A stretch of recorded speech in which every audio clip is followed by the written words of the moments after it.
Bismillahirrahmanirrahim.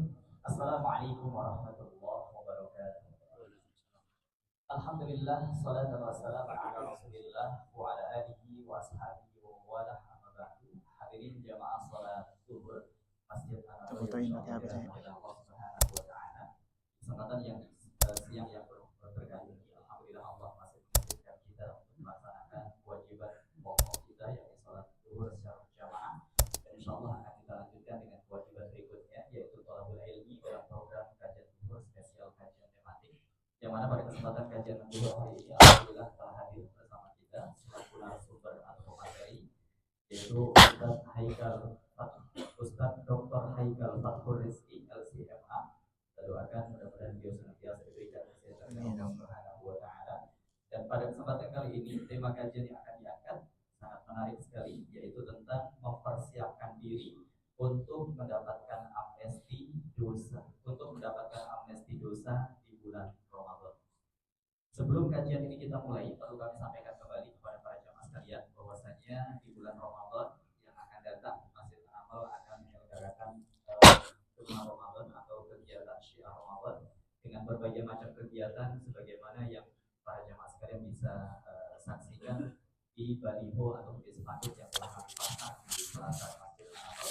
Dan untuk menjalankan berbagai macam program dari mulai kajian zuhur, buka puasa bersama hingga sholat tarawih dan program-program yang lain yang program sambutan, Masjid An-Namal membutuhkan anggaran sebesar 158.500.000 rupiah itu anggaran untuk 1 bulan. Dan untuk saat ini alhamdulillah dana yang telah kami terima, yang telah terkumpul atau yang telah masuk dan diterima oleh bendahara yaitu sebesar 42.348.144 rupiah. Jadi kekurangan anggaran masih sekitar 110 juta lagi. Jadi kami mengajak kepada para jamaah sekalian, mari dukung kegiatan Syiar Ramadan di Masjid An-Namal ini dengan sedekah terbaik yang bisa disalurkan melalui kotak amal yang telah tersedia di pintu masuk ataupun pintu keluar masjid. Bisa juga scan QRIS ataupun transfer ke rekening Masjid An-Namal. Insyaallah apa yang kita sedekahkan diganti oleh Allah Subhanahu wa taala dengan yang lebih baik, dan insyaallah setiap sedekah yang kita tunaikan akan mendapatkan pahala yang berlipat ganda karena digunakan untuk kegiatan selama bulan Ramadan. Baik, untuk menambah keberkahan majelis ini, mari bersama kita buka dengan membaca basmalah. Bismillahirrahmanirrahim kepada Ustaz Dr. Haikal Fathur Rizki. Silakan.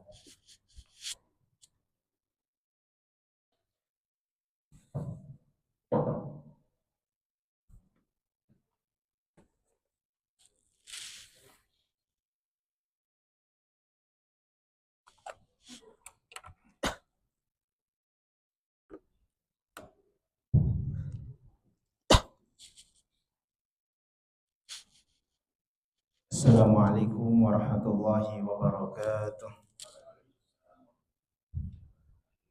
Alhamdulillahi rabbil alamin. Thumma salatu wassalamu ala rasulillahi tahal amin.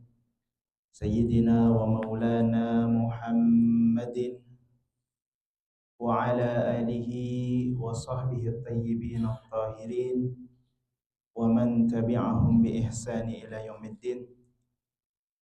قال الله تعالى في كتابه الكريم بعد أعوذ بالله من الشيطان الرجيم بسم الله الرحمن الرحيم والذين آمنوا وعملوا الصالحات وآمنوا بما نزل على محمد وهو الحق من ربهم كفر عنهم سيئاتهم وأصلح بالهم وقال صلى الله عليه وسلم من صام رمضان إيمانا واحتسابا غفر له ما تقدم من ذنبه صدق الله العلي العظيم وصدق رسوله النبي الحبيب الكريم ونحن على ذلك من الشاهدين والشاكرين والحمد لله رب العالمين.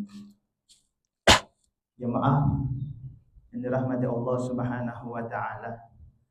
Alhamdulillah kita bersyukur kepada Allah Subhanahu wa taala karena dengan nikmatnya lah kita masih diberikan kesempatan untuk hadir di tempat yang insya Allah penuh dengan keberkahan. Walaupun cuacanya enaknya buat rebahan ini. Ya, lagi mendung. Tadi saya baru nyampe Peloper, hujanan dikit. Emang enaknya tidur, cuman memang Allah punya kuasa. Allah takdirkan kita bisa duduk di sini.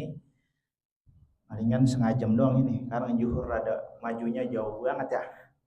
Biasanya saya ngomong sejam, di sini kayaknya setengah jam aja. Baik jamaah yang berbahagia, beberapa tahun lalu di Indonesia ini, di negara kita ada yang namanya amnesti pajak. Kalau masih ingat, ya, penghapusan pajak keseluruhan ataupun sebagiannya. Itu ketika ada kabar itu, masyarakat Indonesia kan bondong-bondong datangnya. Bahkan ada yang dari abis subuh, sebelum subuh udah jalan. Biar apa? Biar motornya yang udah mati, udah 5 tahun, udah 6 tahun, biar hidup lagi. Ini namanya amnesti pajak yang dijanjikan oleh makhluk. Kita hadir di sini kan sekaligus tarhib Ramadan.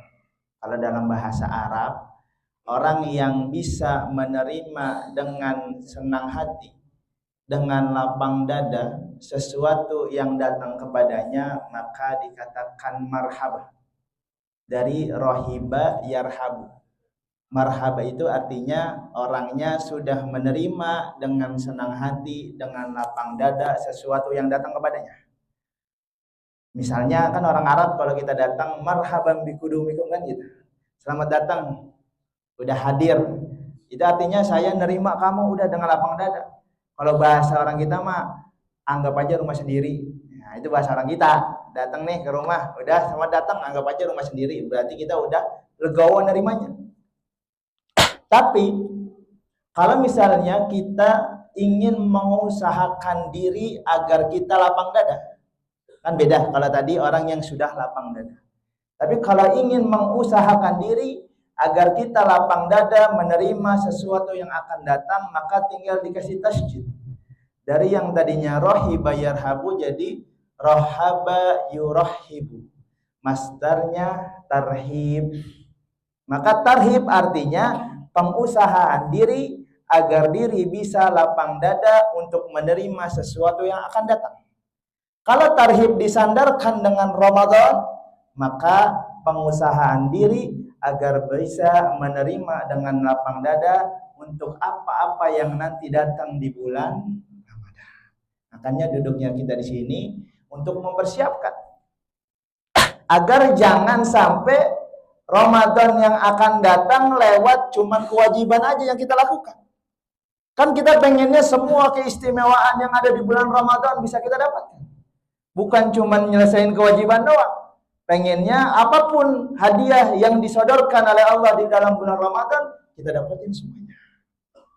Maka ketika beberapa tahun lalu ada yang namanya amnesti pajak yang ditawarkan oleh makhluk, nanti di bulan Ramadan ada yang namanya amnesti dosa yang Allah tawarkan bagi hamba-hambanya yang menginginkan.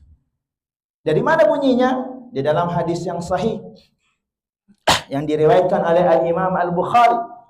Dalam kitabnya Sahihul Bukhari, Rasulullah sallallahu alaihi wasallam bersabda, "Man shama Ramadana imanan wa ihtisaban, ghufira lahu ma taqaddama min dzambi." Barang siapa yang berpuasa di bulan Ramadan dengan tujuan karena dia beriman kepada Allah dan tujuan keduanya karena hanya ingin mengharapkan ridhonya Allah, maka Allah akan hapuskan dosa-dosa yang selama ini ia laksanakan selama hidup di alam dunia. Ini kan penawaran yang bukan main. Masalahnya dengan penawaran yang sebesar itu, apakah kita bisa berbondong-bondong mengharapkan penawaran tersebut? Sekarang di sini Masjid An-Namal ada tarawih apa enggak? Ada. Tarawihnya full 30 hari apa 10 hari pertama doang? Ayo. Hah? Full 30 hari apa 10 hari pertama doang ramenya? Di sini. Jawab aja udah, pada diem aja dah. Ya kan? Kan pertanyaannya, apakah Tuhan yang dia sembah di 10 hari pertama beda sama 10 hari kedua? Ini penyakit orang Indonesia. Hari pertama DKM pede banget nyewa tenda kan gitu. Dikira jemaahnya full sampai habis. Baru 10 hari tenda kosong udah. Mana nyewanya udah 30 hari kan gitu, nggak bisa. Tukang tenda pintar juga. Kalau mau nyewa kagak bisa 10 hari, langsung sebulan. Ya kan? Baca Quran. Hari pertama bisa 5 juz. Masih hari pertama semangat. Besoknya udah turun 4 juz setengah. 4 juz, 3 juz, 2 juz. Hari terakhir dibaca 1 ayat pun udah senang. Kan ini permasalahannya. Padahal janjinya Allah tuh gede banget. Kalau di Indonesia ataupun di negara lain, banyak yang sudah lumrah kita tahu.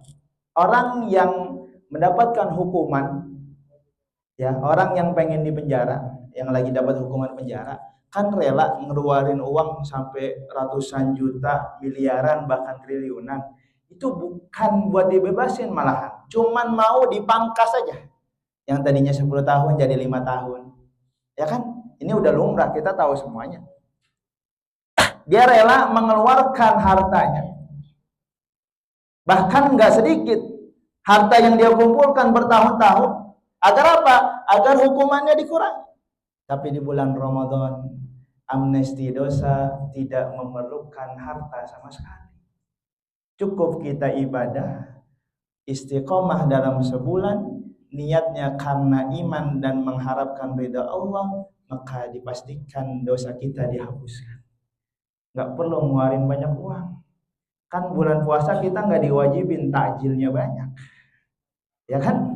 Buka puasa bahkan disunahkan cuman pakai korma 3 sama air zam-zam atau air putih. Nggak ada disunahkan buka puasa harus es kelapa, habis itu es buah, baru teh manis. Nggak ada. Ini ibadah yang hadiahnya besar, tapi nggak perlu modal banyak. Cuman modalnya 1, istiqomah. Kadang kita yang jadi permasalahan seperti itu. Makanya diadakan tarhib Ramadan, persiapannya berminggu-minggu. Bahkan Rasulullah pun mempersiapkan datang di bulan Ramadan, bahkan dari bulan Rajab. Doanya sering kan? Allahumma barik lana fi Rajab wa Sya'ban wa ballighna Ramadan. Dari bulan Rajab dipersiapkan karena Rasul itu nggak pengen para sahabat menyayangkan ini 1 bulan yang penuh dengan keistimewaan. Makanya kita ini persiapan harus benar-benar. Jangan sampai Ramadan lewat gitu aja udah. Statusnya sih oke. Bilangnya ya Allah nggak kerasa datang bulan Ramadan. Kayak sedih bener, statusnya mah oke. Asal puasa siang makan aja. Ada begitu di sini. Lagi orang kerja kan lagi capek-capeknya. Pas masuk bulan Ramadan semangat banget, ya Allah, alhamdulillah bulan Ramadan. Dan suruh puasa siang mampir warkop, mampir makan Indomie. Ya. Kan statusnya oke. Makanya jangan sampai begitu. Harapan kita persiapannya udah matang, nanti datang di bulan Ramadan harus matang lagi di dalamnya. Agar apa? Agar itu amnesti, itu janji Allah bisa benar-benar kita kejar dengan maksimal. Karena ini penyakitnya manusia. Manusia itu asal kena janjinya makhluk, dia kejar mati-matian. Ini asal kena janjinya makhluk. Kenapa? Karena kelihat di mata. Kita ngaji ini sampai sore misal, saya jelaskan semua ilmu-ilmu tentang akhirat. Saya jelaskan bagaimana tata cara masuk surga. Saya jelaskan bagaimana amalan yang bisa membawa kita ke surga, bagaimana amalan yang tidak bisa membawa kita ke surga, bagaimana amalan yang bisa membawa kita ke neraka. Saya jelasin sampai sore, kita nggak berhenti. Timbang keluar pintu, tiba-tiba ada yang nawarin, nih 1 miliar kamu coblos si bulan, kira-kira 1 M diambil apa kagak? Insya Allah diambil. Ya Allah. Ya, kita ngaji udah jauh. Kenapa? Karena manusia pengennya yang kelihatan di matanya. Kalau surga, neraka, amalan, pahala, dosa masih dibayang-bayang. Dan ini PR kita semuanya. Kita punya saudara jauh di Sukabumi misal. Tapi saudara kita punya uang 1 triliun.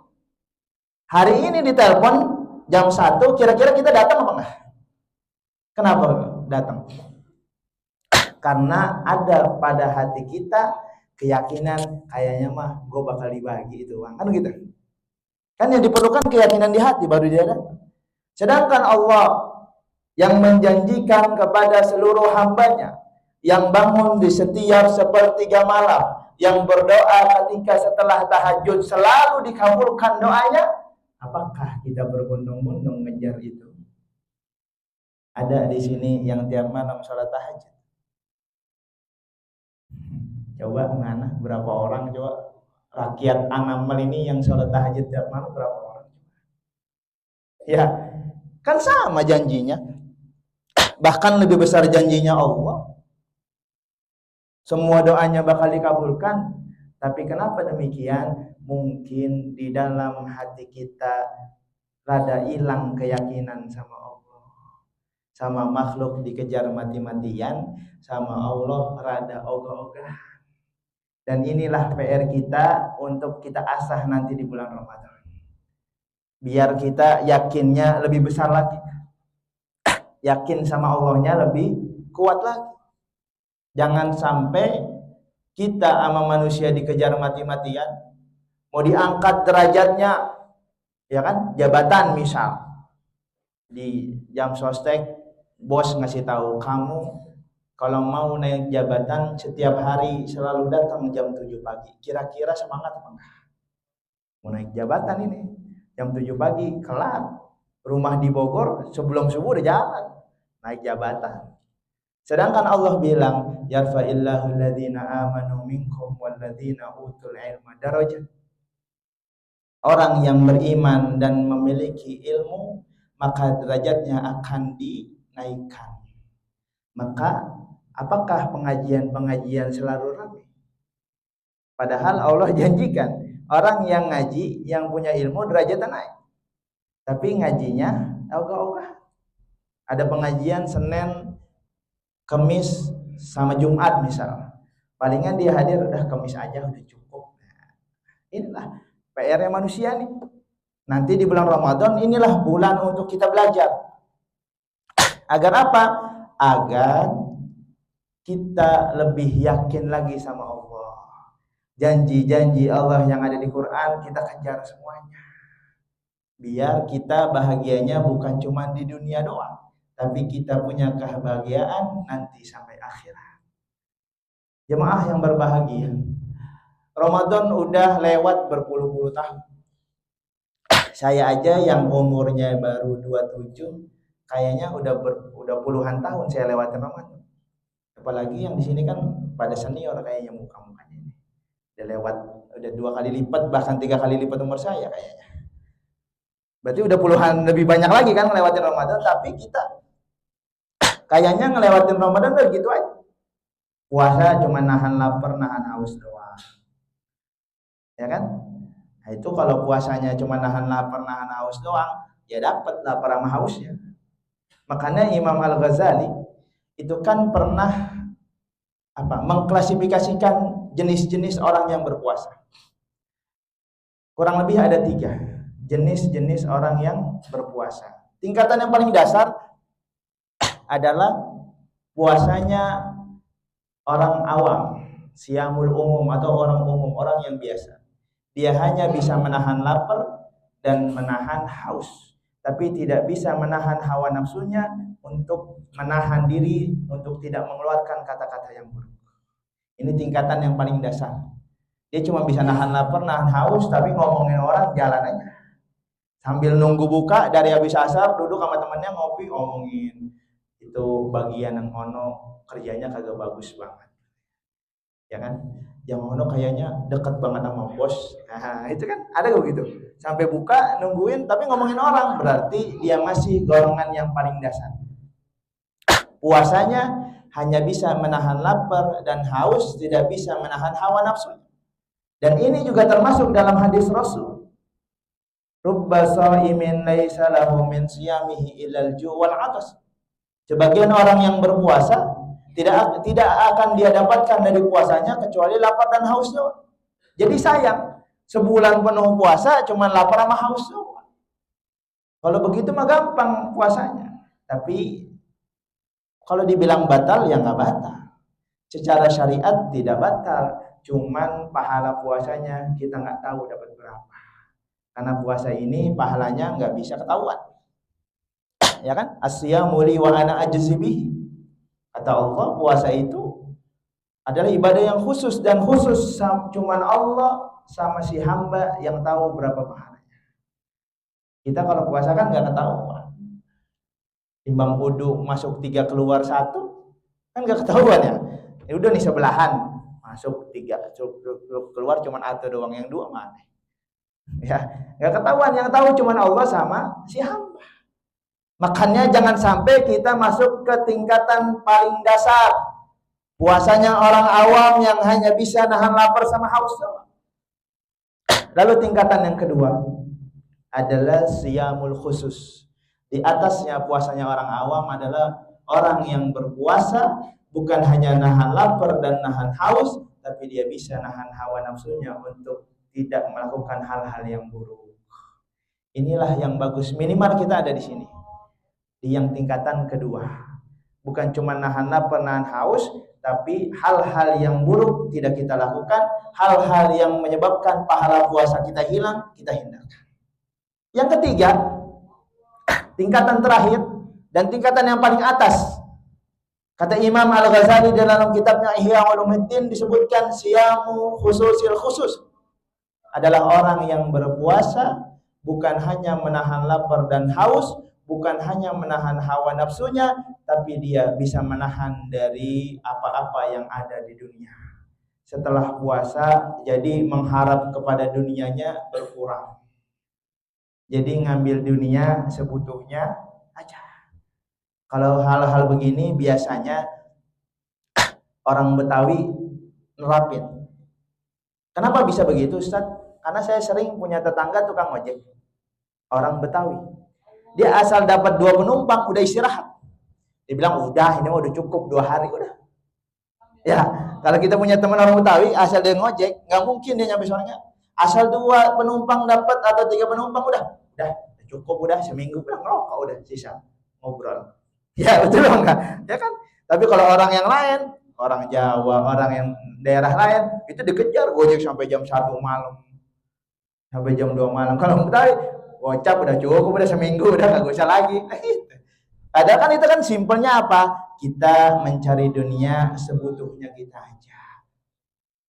Kalau kita bisa dalam sehari makannya cuma pakai sayur sop sama peda doang, kalau cukup maka nggak usah dipaksakan setiap hari makan steak, kan begitu. Ya gue pengennya mau steak 21 mulu, kagak mau. Kalau nggak steak 21 gue kagak mau. Ini maksain. Orang kita biasanya dulu kecil makan pakai oyong juga kuat, kan begitu ya. Oyong sama nasi, bihun pakai oyong pakai nasi kan kuat biasanya. Jiran udah kerja mapanan dikit, pengennya makannya cuma di PIM doang, kagak mau di tempat lain. Nah, maksain, namanya kan begitu. Nah, orang yang bagus itu setelah puasa maka harapan-harapan kepada dunia bisa berkurang. Dia ambil dunia secukupnya. Kalau bisa urusan dunianya bisa mengantarkan hidupnya kepada kehidupan akhirat. Itu yang paling tinggi. Habis puasa, kelar Ramadan, sedekahnya makin banyak.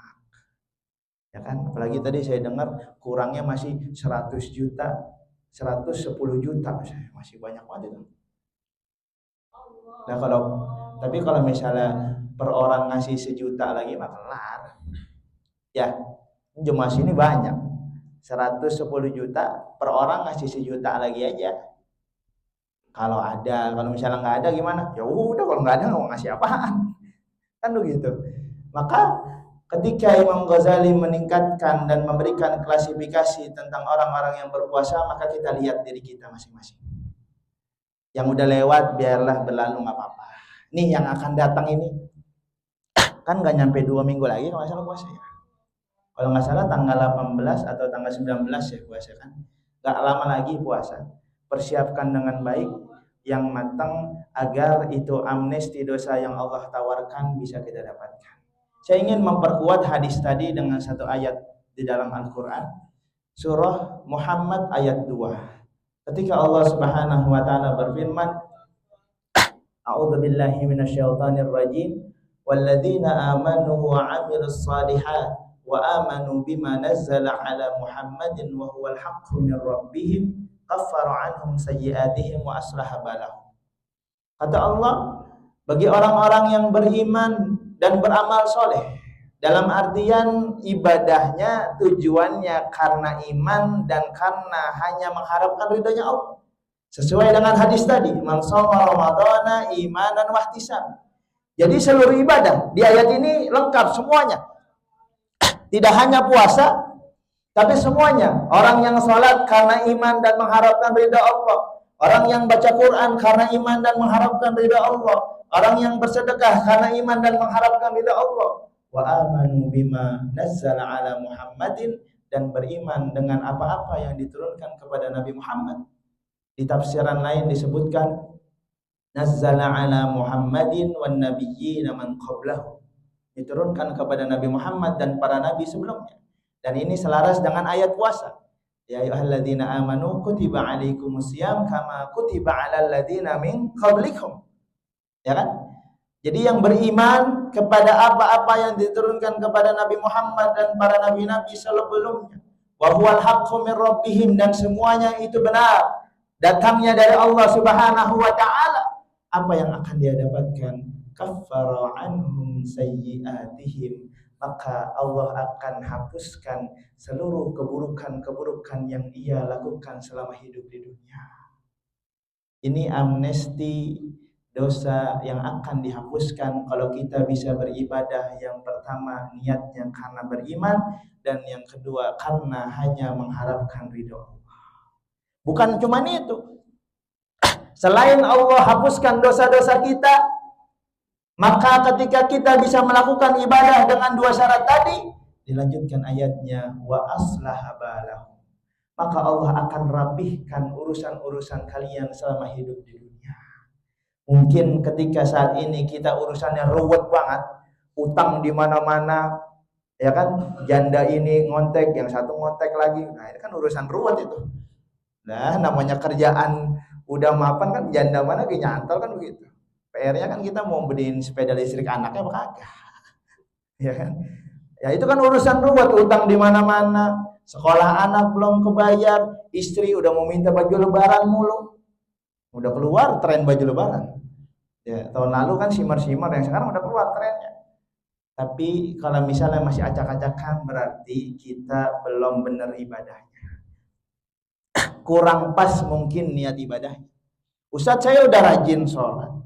Sholat saya sudah berjamaah terus. Sedekah saya nggak putus-putus. Puasa sunnah saya jalan terus. Kok masih acak-acakan? Mungkin niat ibadah kita yang masih kurang pas. Ada orang rajin sholat cuman karena pengen dilihat sama temannya doang.